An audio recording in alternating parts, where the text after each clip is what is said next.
kenn du dox dugg Touba wala Tivaouane boo président nekkee ci sëñ Babacar sëñ Mbaye Sy Mansour mais yéen ku jógee Saint-Louis da ngay taxaw amoo droit dox dugg Tivaouane ku jógee maître tey am nga yaakaar ne procès bi tey fi lay yem dinañ ko bàyyi mu dem ñibbi ah bu fekkee ni kay amuñ intention téye ko prison ndax li fi nekk nii de wala ne Bougane du bandi jaayul drogue rayul nit mbëkkul benn gendarme saagawul benn gendarme bañ ne koo toogal dafa oto yi wàcc ba wàcc liñ ko téye daal mooy damay dox dem Bakel ku la wax leneen day wax lu ko neex damay dox bu ngeen ma arrêté ma bàyyi fi convoi bi dox ñu ne ko doo dox kon yaa ngi prison loolu nag tey buñ ko bàyyiwul nga xam ne am na leneen loolu ci làqu buñ bàyyiwul tey Bougane Sénégal yëpp maa ngi leen xam leen ni kon dafa am lu ci làqu xëy na li ko tere def campagne ba léegi li tax ñu téye ko def teguñu ko fenn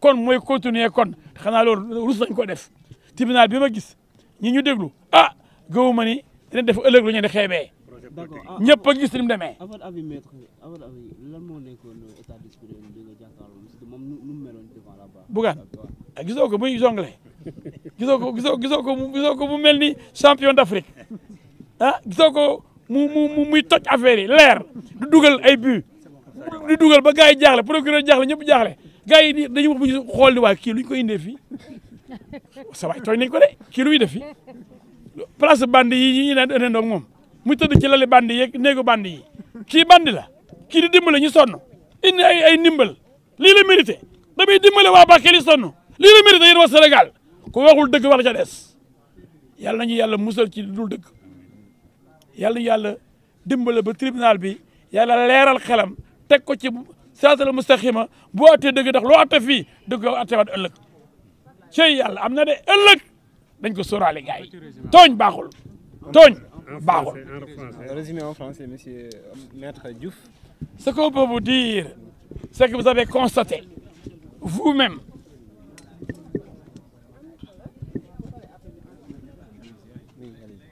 que le dossier est vide.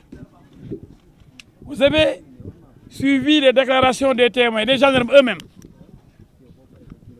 Ils ont montré qu'il n'y ait pas d'outrage. Ils l'ont même mentionné dans leur déposition.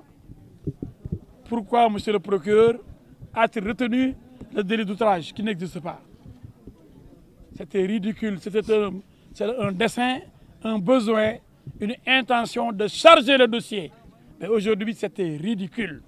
Pour la deuxième infraction, la rébellion, tout le monde a montré, y compris les gendarmes témoins, que Bougane n'a fait aucune résistance et qu'il s'est même rendu en disant clairement aux gendarmes que si je ne marche pas vers Bakel, arrêtez-moi.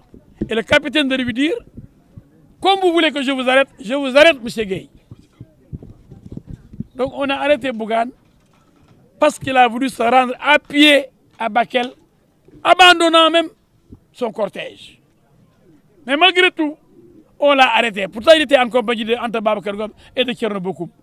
Mais qui n'ont pas été arrêtés. Donc c'est Bougane qui les intéressait. Parce que Bougane dérange dans ce pays.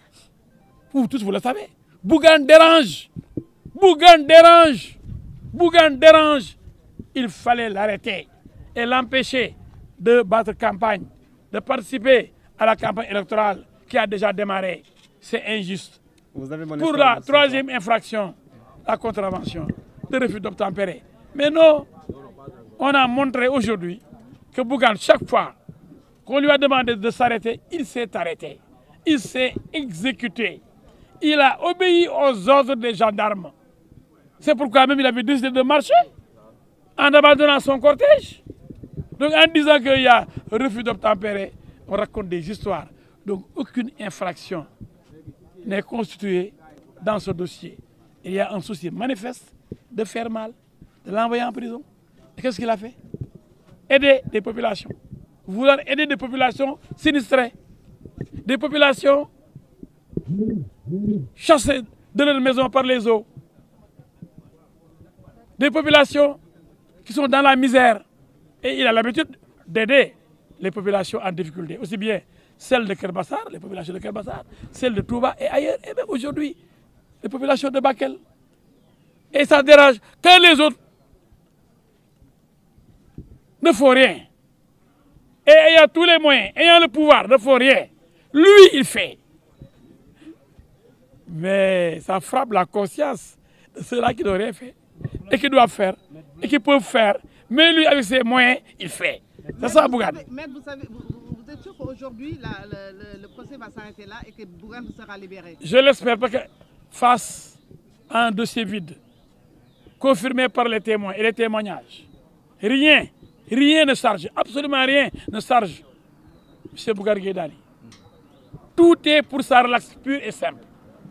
Comment peut-on le retenir encore à Tambacounda, dans la chaleur, en pleine campagne électorale, alors qu'il n'y a rien dans le dossier?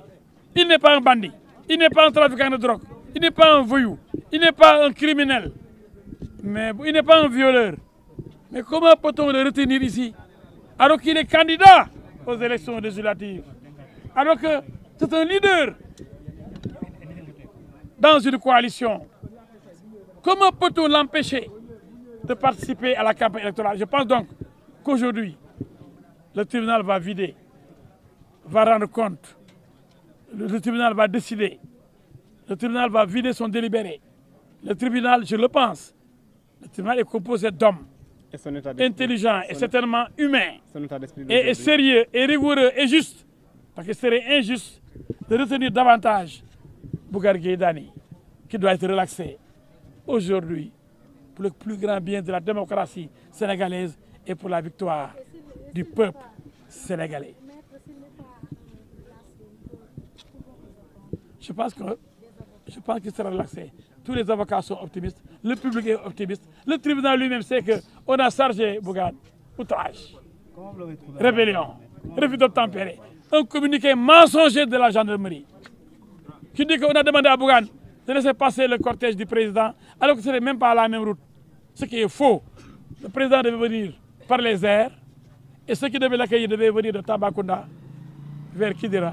Et Bougane est parti de Ourossogui vers Bakel. C'est deux routes distinctes. Vraiment, c'est ridicule de retenir Bougane, de l'arrêter et plus grave encore, de l'emprisonner. C'est vraiment injuste. Ah oui, Bougane est en forme. Il ne mange pas depuis plusieurs jours, mais il me dit je bois, je dis Bougane tu vas mourir.